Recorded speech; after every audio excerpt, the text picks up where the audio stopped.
Hello, everybody. Welcome to the House of Zoe. My name is HOZ, and today I will talk about what qualifies you for the job.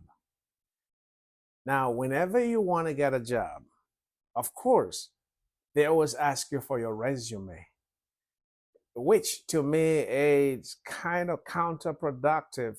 The idea of a resume, because it's like this: you ask a complete stranger to tell you that he is good at something so that you can allow him to do that thing and you pay him or her.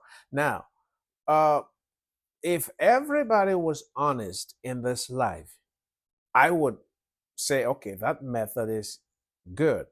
But most of the people in life are not honest. Most of the people will say that they can do things that they can't even do. They will claim on paper that they can do things that they cannot even do. And that is the world system.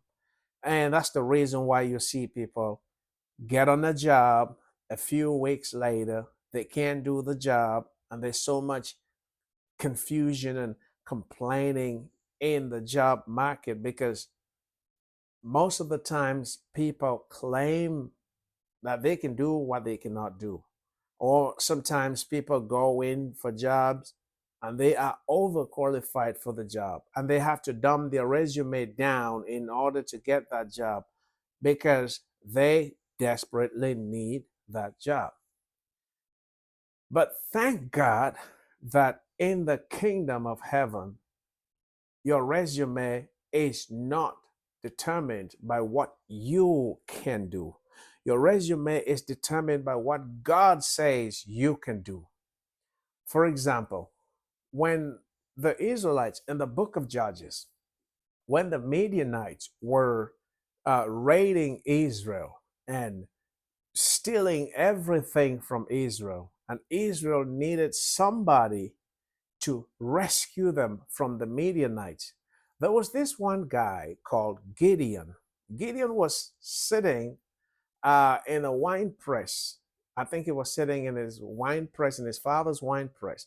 And the angel of God suddenly appears to Gideon. And the angel looks at Gideon and he says, "Hey, you are a man of valor."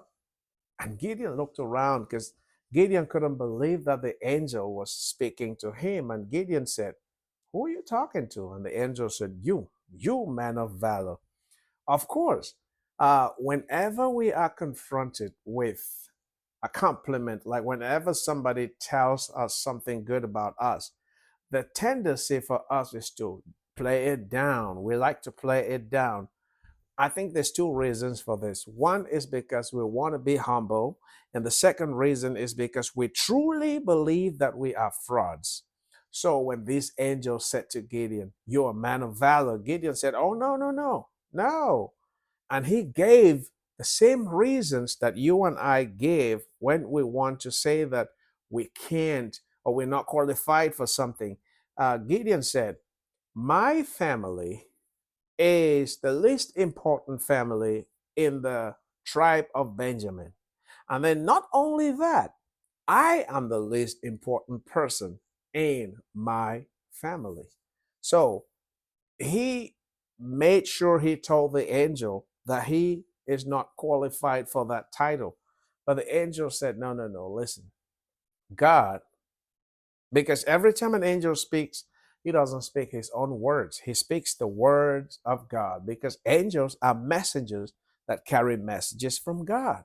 So what the angel is speaking is not the angel's opinion, it's God's opinion about you. And God's opinion about you is final. Why? Because before you were formed in your mother's womb, he knew you. Sometimes there is a proverb. People say, if a man cannot see his own back, if another man sees your back and tells you that your back is green, don't argue because you've never seen your back. So in this situation, God tells you before you were formed in your mother's womb, he knew you. So he knew you before you came into this world. He knew you before people started telling you what to think about yourself. He knew you before you went to school and the teacher told you that you were slow. He knew you before the guys on the playground started to laugh at you and tell you that you're not as qualified as them. So God knew you before all the programming of the world was put upon you.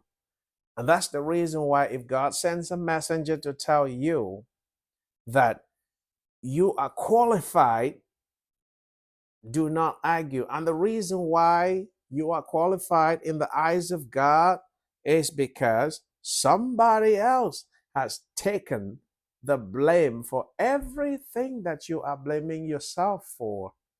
And that person is God's Son, Jesus Christ. If Jesus took the blame for everything that you think you've done wrong, what do you need to do? All you need to do is believe in his name, do what he asks you to do, and you will become who he wants you to become. You don't have to listen to opinions of people. You only have to listen to God's opinion about you. And in God's eyes, you are blameless.